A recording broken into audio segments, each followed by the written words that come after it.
Selamat jumpa lagi para investor saham yang budiman. Saya Budi Setianto, kreator dari Easy Stock, aplikasi penilai harga wajar saham yang bisa Anda pakai di Google Play Store dengan platform Android.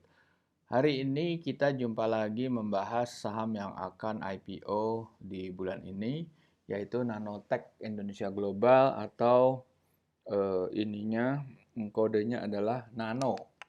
Nah, ini kita akan menghitung nilai wajarnya dengan menggunakan aplikasi Easy Stock dan kita akan bongkar laporan keuangannya. Kita lihat saham itu sendiri. Oke. Nano adalah perusahaan yang bergerak di bidang farmasi, produksinya adalah minuman kesehatan herbal, dan dia akan melakukan book building-nya itu antara tanggal 8 sampai 15, ya itu minggu depan ya berakhirnya. Outstanding share-nya itu 4,2 miliar dan yang stock of ditawarkan adalah 1,2 miliar.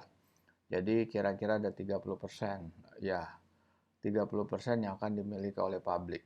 Oke, kita bongkar laporan keuangan. Kalau Anda mau lihat laporan keuangan, Anda lihat di eh, oke, di nah, ini bisa lihat di sini nih. Nah, ini mungkin nggak ada tapi di laporan KSEI ada. Anda bisa lihat di situ. Bisa lihat laporan keuangan prospektusnya ya. Nah, oke. Ini semua data berdasarkan prospektus ya. Prospektus itu laporan yang paling update adalah semester 1 tahun lalu. Karena laporan tahunan belum ada yang bisa terbit. Yang terbit hanya perusahaan-perusahaan besar saja saat ini. Tapi perusahaan yang baru IPO pasti laporan keuangan sebelum akhir tahun. Oke. Ini 30% dan kita akan menghitung dengan cara rumusnya Warren Buffett. Nah, Warren Buffett itu ini gurunya yaitu Benjamin Graham, penulis buku investment klasik, Security Analysis dan Intelligent Investor, dan ini bukunya. Dan Benjamin Graham itu menjadi mentor pada saat Warren Buffett masih muda, dan Warren Buffett mengakui di buku yang dipublikasikan bahwa dia mengikuti 85% dari caranya Benjamin Graham. Nah, Easy Stock ini udah mempunyai intellectual property right yang diterapkan di dalam aplikasi Easy Stock. Sekarang kita lihat perhitungan-perhitungannya ya. Oke. Nah, ini kita lihat. Sorry, ini kegedeannya. Kita kecilin sedikit. Oke. Kita fokus di aset lancar ya. Kita fokus di aset lancar. Nah, aset lancar kita lihat. Nah, ini aset-aset lancar lainnya nih apa? Oke, kita anggap ini tidak mengurangi. Kita aset lancar yang lain. Nah, ini ada nih uang muka jasa profesional. Nah, ini nih 141 ini. Nah, ini kalau Anda bongkar prospektusnya, Anda akan ketemu angka ini. Dan ini dicari netnya. Kenapa kita pakai uh, net current asset? Karena di situ yang paling liquid. Kalau kita pakai non current asset seperti aset tidak bergerak atau aset seperti pabrik, tanah, dan fixed asset yang lain, ini di luar dari pakemnya Benjamin Graham. Terus Anda lihat ini adalah utang jangka panjang dan jangka panjang. Sekarang kita lihat di sisi earningnya. Nah, kita lihat sisi earning yang konsentrasi kita adalah di laba bersih setelah pajak. Oke, berikut kita akan melihat capital expenditure. Nah, ini paling penting karena Benjamin Graham tidak menganut paham EBITDA ya, earning before interest, depreciation, amortization and tax ya. Tidak menganut pada paham itu, tetapi menganut pada arus kas bebas, yaitu ada komponen depreciation dan komponen capital expenditure.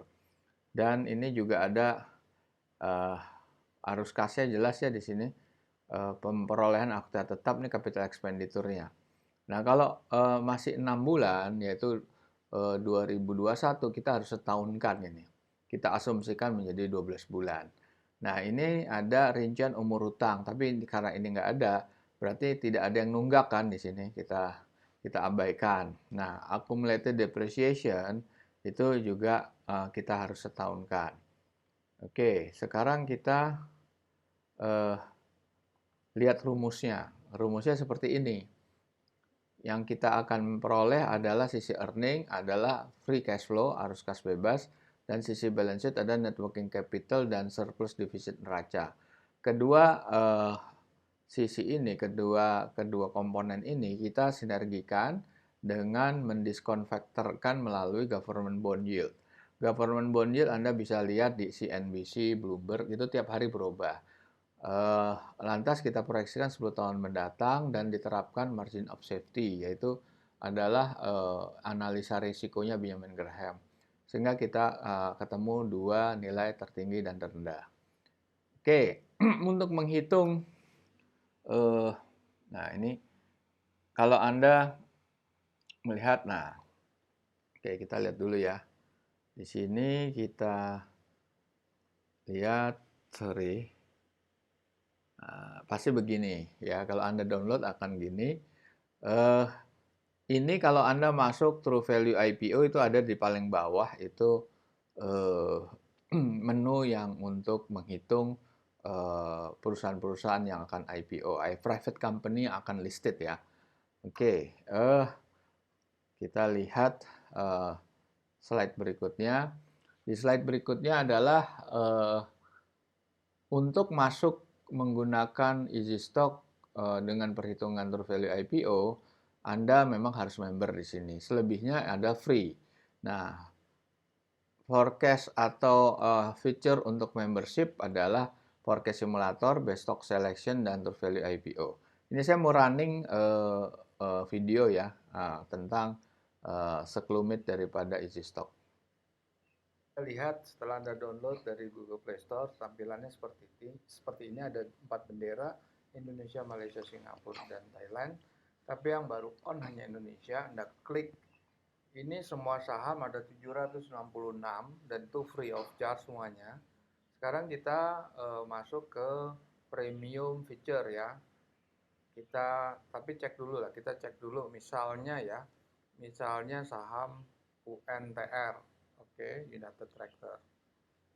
Oke, ini di panel pertama kelihatan bahwa sahamnya closing price-nya itu 22.000.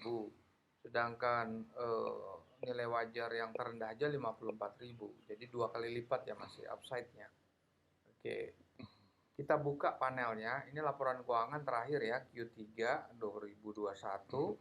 Dan ini kita lihat semuanya parameter-parameter, capital expenditure, net income, utang jangka pendek, jangka panjang, net current asset.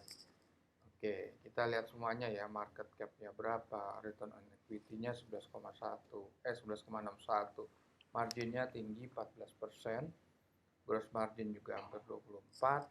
Nah, kita lihat apa yang free. Yang free itu ini ya. Ini free nih. Terus company profile, video profile juga free di sini. Nah, video profile tentang cerita tentang diri lah di situ. Oke, ada yang free lagi yaitu historical chart. Nah, ini 6 bulan seperti apa? Nah, seperti ini ya 6 bulan. Oke, sekarang kita masuk aja ke premium langsung. Gimana? Nah, ini Anda kan bisa aja nggak puas nih. 54.000, 22.000 ke ketinggian lah gitu. Oke, kita pakai forecast simulator. Pertumbuhannya saya optimis cuma 2%. Government bondnya tetap, capital expenditure saya atau Anda bisa tulis karena Anda tidak setuju jadi 5 triliun ya. 59 triliun. 537 128. Sorry. Nah, kita lihat gimana hasilnya. Terubah ya. Nah, jadi 25 kan? Kalau Anda merubah lagi bisa. Misalnya pakai simulator lagi. Pertumbuhannya 1,5%. Berapa? Oke. Nah, sekian ya 46. Kita rubah lagi. Jadi pertumbuhannya 2%. Berapa? Nah, 48 ya. Oke, kita sekarang masuk ke. Nah, ini fitur berikutnya adalah kita mulai lagi tadi untuk aplikasi berikutnya untuk premium ya. Kita lihat best stock selection ya. Itu pilihan-pilihannya Anda mau buy under value, mau volume rank, dividen, over value.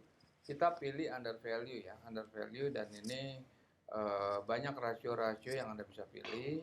Kita pilih aja yang positif-positif ya, revenue growth positif, return on equity positif, terus profit margin positif,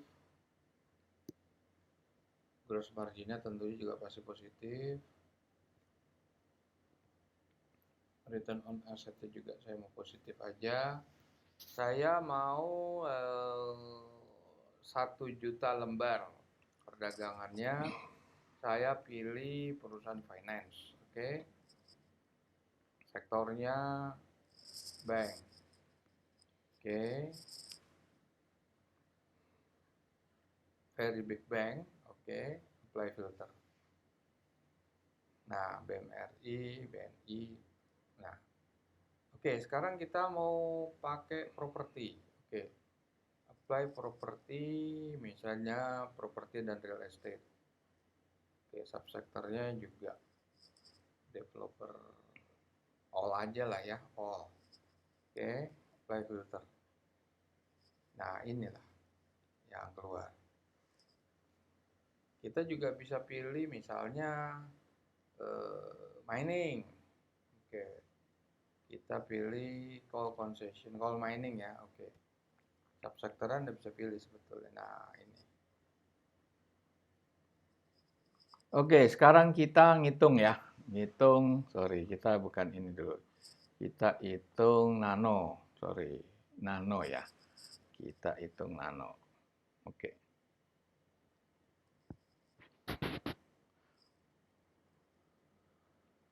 Ya, Anda harus isi dulu kredensial perusahaan, terus Anda hitung perhitungan. Masukkan growth-nya 5%, government bond-nya 6,5, capex, opex, depreciation. Ingat ini kan udah 12 bulan ya, karena laporan keuangan per 31 Desember.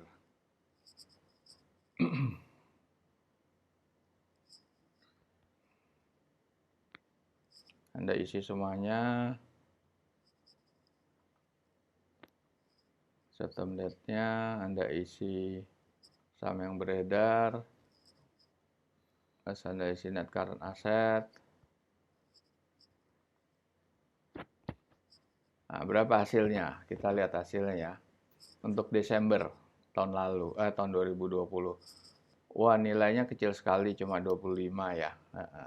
Oke, kita lihat berikutnya untuk laporan yang per Juni ya. Per Juni kita lihat. Ininya sama, Anda harus isi kredensial perusahaan. Dan ini ingat, ini kan masih 6 bulan ya, Anda harus setahunkan ini. Yang disetahunkan adalah di sisi earningnya ya.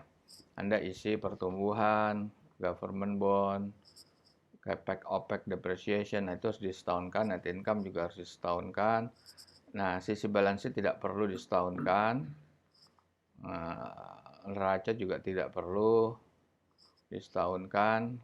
Nah, sekarang kita lihat hasilnya berapa. Nah, hasilnya, wah ternyata masih rendah juga. Sedangkan kita lihat ininya ya. Per Juni cuma Rp18. Per Desember tahun 2020 cuma Rp25. Sedangkan IPO price-nya terendahnya 95, tertinggi 105. Jadi saham ini tidak kami rekomendasikan Easy Stock akan ngedrop saham ini, dan untuk itu kita bisa ketemu lagi di perhitungan saham IPO yang lain. Selamat jumpa.